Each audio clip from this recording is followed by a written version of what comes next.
Welcome to All Things Financial with Jack Driscoll. Each week, Jack takes on all things you thought were hard to understand about your finances and makes it fun, easy, but most of all interesting. From insurance to the best way to save your money and squeeze the most out of the dollars you put aside for your rainy day. And now, you have a friend in the money business. Here's your host, Jack Driscoll. Welcome back again, everyone, to another edition of All Things Financial. You know, the reason I do the show, and I know a lot of you have been tuning in or looking at what we've been sending out to you on video, I'd like to ask and invite anyone who's listening to the show on the radio, if you'd like to receive our video version of this show, which we record every week, we'll be happy to email it out to you if you just call us or email us with your email address and a request to add yourselves onto the list, our distribution list. We'll be glad to give you those updates in video also. What I wanted to do this week is a little bit along the lines of how we finished up last week. I've been going through some articles and journals that I found of interest and importance. It's near the end of the year, so some of this information becomes pertinent because there are decisions that you can make before the end of the year that might help you since we're still in a certain tax year. After December 31st, some of the actions you take now could no longer be taken and still impact your 2014 tax return that you file next year. So I thought now might be a good time to go through some of these articles, share with you some of what I'm running across, dealing with our current clients, and some of the information and strategies that might help you too. So here we go. The first area that I was looking into and wanted to share with you this week was hardship payouts from IRAs and 401ks. Now, I have a couple articles here. The first one is, I have a lot of subscriptions, and one of them are the Kiplinger's Financial and the Kiplinger Tax Letter and the Kiplinger Retirement Letter. So I read through those and scour those in the Wall Street Journal and all these different resources so that you don't have to. And I can try to bring some of this information to you while you're out spending time with your family and your kids. I'm in digging through all these journals and newspapers and reports to try to bring information of value to you. So here goes.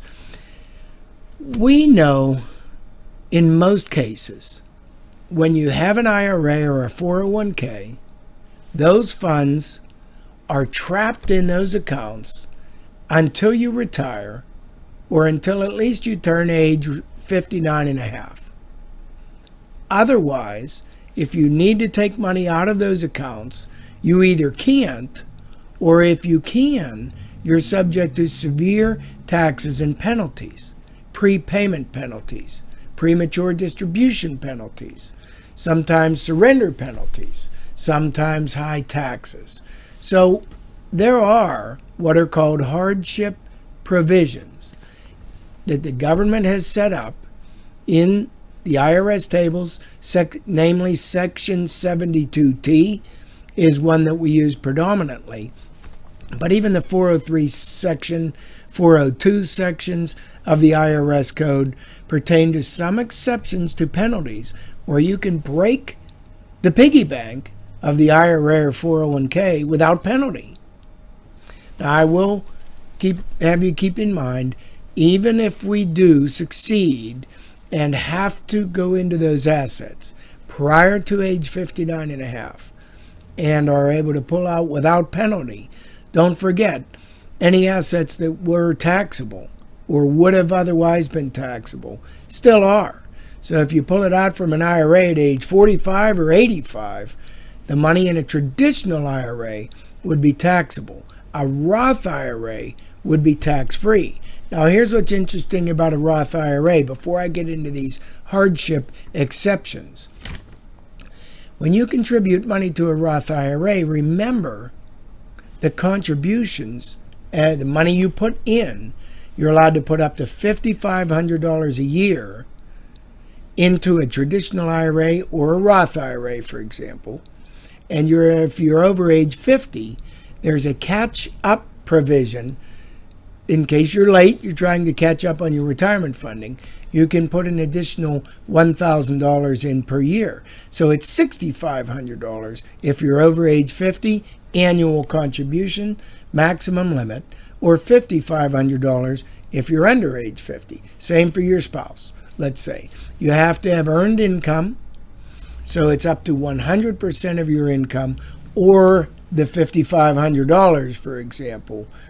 That's how these work. You can't just put money in if you don't have earned income against it. Okay, now let's say you put money into a Roth IRA. That's not a tax-deductible contribution. So all that means is if you put your $5,500 in, at the end of the year, you still owed tax. It was still after tax pay. It was out of your net paycheck. There are no tax benefits at all. Then why would people put money into a Roth IRA, let's say? Because unlike a traditional IRA, a Roth IRA accumulates all the growth tax-free. So when you pull money out of a Roth IRA, not only the principal amount that you started with, but also all of the growth, if you comply with all the IRS rules on Roth IRAs, are income tax-free. So that's why they do it. But there is a rule to this, and it is unless you pull the money out prior to age 59 and a half, and or unless you've had the Roth IRA in less than 5 years.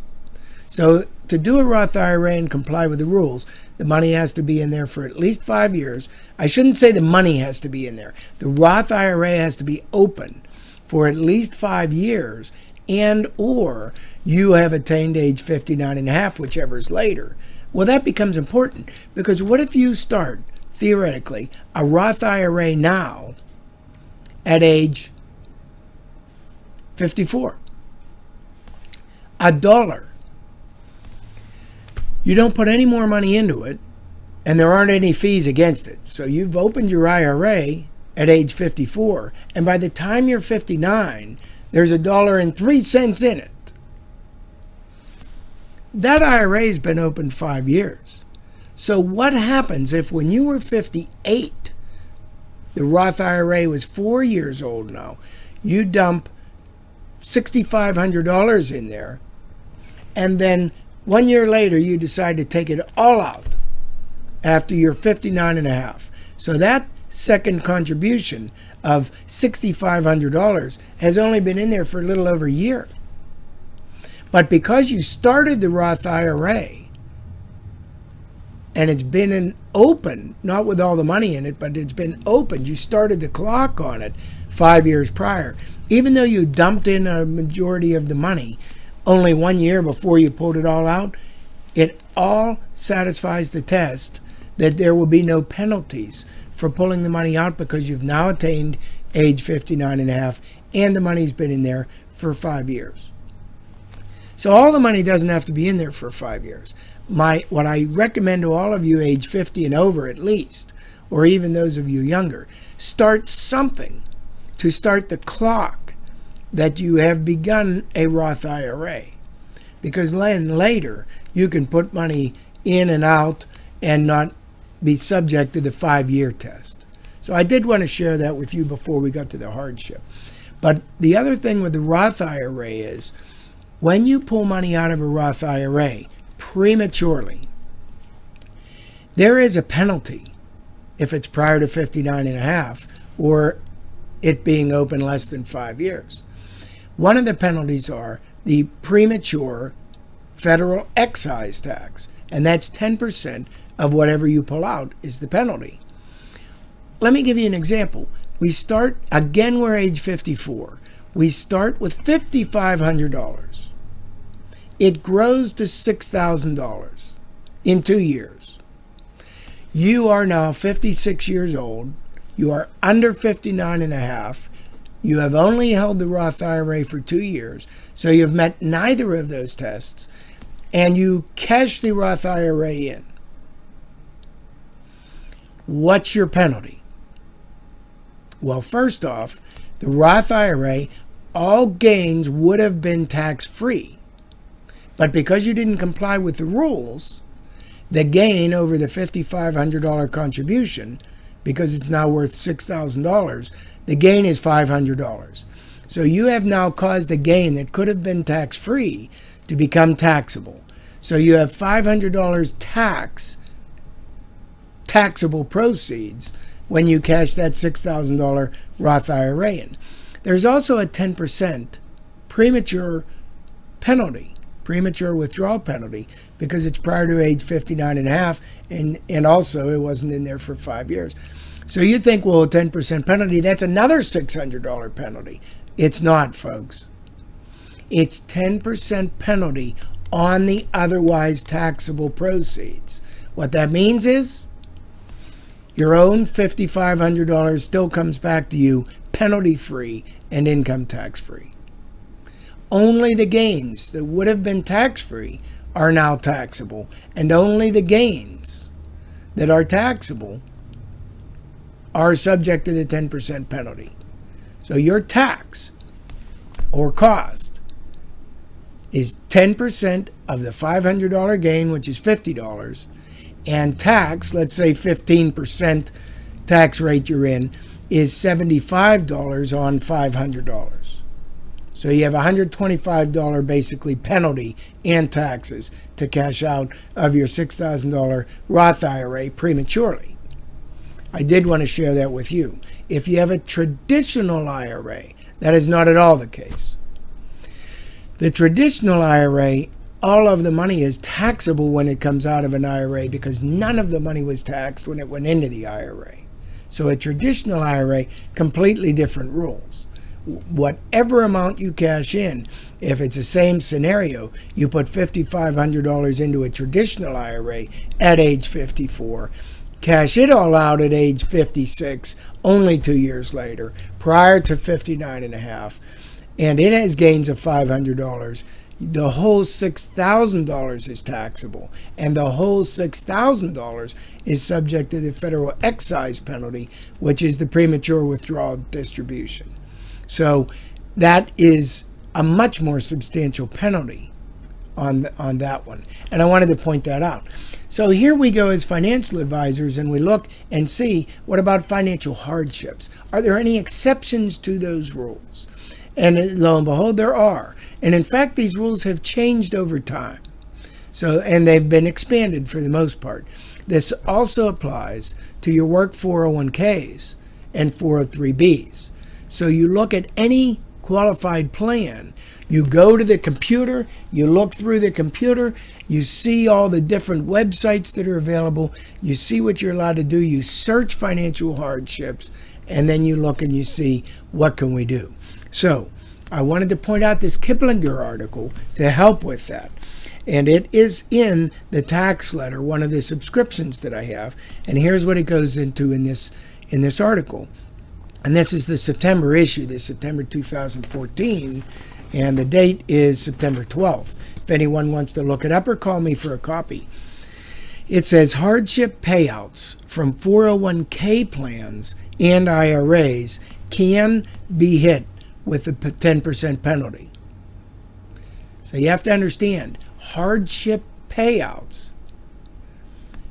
You know, you have an IRA and a 401k, and you might be in a situation where you can't get money out. And then the 401k plan administrator says, well, except in the event of hardship. And the 401k plan might have in their plan documents what hardship is for them. In other words, the plan administrator to release the funds to you.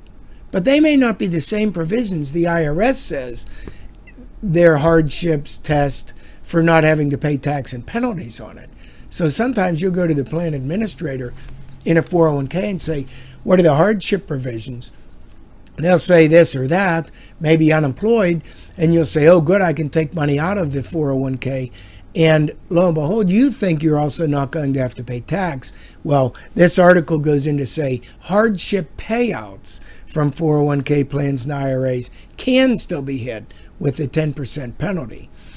And then they go on to say, if, what I just said a minute ago, the recipient has not reached age 59 and a half, as this tax court case demonstrates. And the tax court case they refer to is referring to a 49-year-old taxpayer who was laid off from his job and took distributions from his 401k and his IRA to pay the mortgage on his house and otherwise support his family. So he fell on hard times. And unfortunately for him, the article goes on to say, there's no general hardship exception to the 10% excise tax on early distributions. So he owes the fine. And that court went to case, that's Matthews, TC, et cetera, et cetera. There's a court case. I can give it to you for any of you who are interested. But what it runs into is it's a general hardship that this fellow had, but it didn't meet any of the IRS tests as an exception to the penalty. So this article goes on to say the IRS has a helpful chart listing withdrawals that escape the penalty. And I want to share it with you. So I'm going to give you their website, and I'm going to also run through some of the high points on this right now on this show, so you'll know what does and does not generally qualify. But it says the IRS has a helpful chart listing withdrawals that escape the penalty, such as a series of systematically equal payments that run the longer of 5 years or until age 59 and a half, whichever is later, and distributions made to cover very large medical expenses. So there they give you a clue. Medical expenses might be one of them. Go to a website and it'll list out these exceptions for the hardship that do qualify to avoid the penalty. The website is www.kiplinger.com/letterlinks/early withdrawals. And it says you can go there and view the complete list. Again, that's www.kiplinger.com/letterlinks/early withdrawals. And that'll give you some of the information that you can work from there. Now, I want to share some of those with you. And one of them is if you have any death or disability, you're going to be top of the list on whether you qualify for exceptions. So if there's a death of the IRA participant owner, yes, you will be an exception to the 10% additional tax on a 401k, and you will be subject to the exception from the IRAs. And the IRA category includes SEP IRAs, traditional IRAs, simple IRAs, and SAR-SEP plans. So we have a number of different plans that fall into that category. How about disability? Disability is an interesting one because their terms and every word in their terms become important. What they say, the distribution that will not be subject to the additional 10% early distribution tax is only disability if it's total and permanent disability of the participant or IRA owner. Now, I know a lot of you listening may not know the importance of those words I just used, total and permanent, because if you know someone on disability and they're collecting Social Security and they're collecting disability income, maybe even for the rest of their life, you look, and maybe not. It might be a heart attack for a year, they'll go back to work or whatever. It has to be to meet the IRS guideline to avoid the 10% premature payment penalty. It has to be a total and permanent disability of the IRA participant or owner, not a partial and permanent disability, not a total and temporary disability, but only a total and permanent disability. So when I say total, what's total disability? Totally disabled kind of stands to reason I am totally disabled. I'm unable to perform any activities of material duties for holding a job. What about partial disability? What about migraines or bad back? I can't stand on my feet for more than 5 minutes, so I can't. Well, that's not total disability in many cases. That might only be partial disability, even though it's permanent. And even though you're collecting benefits from the government and Social Security, it still might not meet this test that you can go in and take money from the 401k or the IRA prior to age 59 and a half without being subject to that 10% penalty. So you could see these rules are complex. The other one is total disability, but it's not permanent. So you might be totally disabled, but in a year or two, you might no longer be disabled. So again, you would not meet the test to get money out of an IRA or 401k without penalty. So if you thought, hey, I'm disabled now, and I might be permanently disabled, this said total and permanent disability, not total or.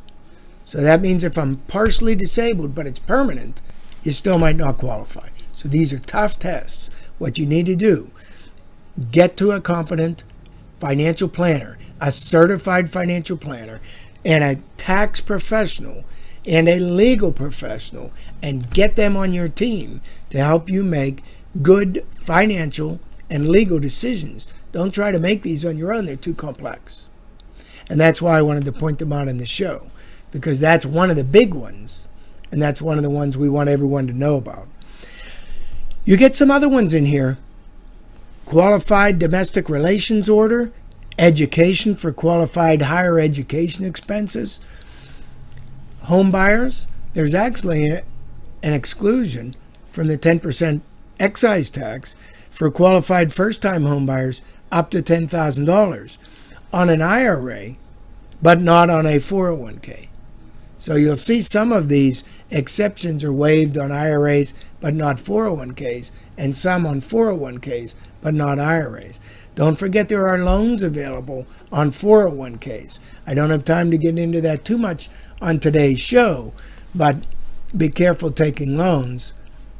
And there are also in-service distributions when you want to roll money out of a 401k while you're still employed there to your own IRA. If you want information on any of those or other nuances, intricacies, and strategies dealing with IRAs and 401ks while you're still employed, while you're still working, while you're under age 59 and a half, give us a call and we'll be glad to help you out with some of those questions that pertain specifically to you.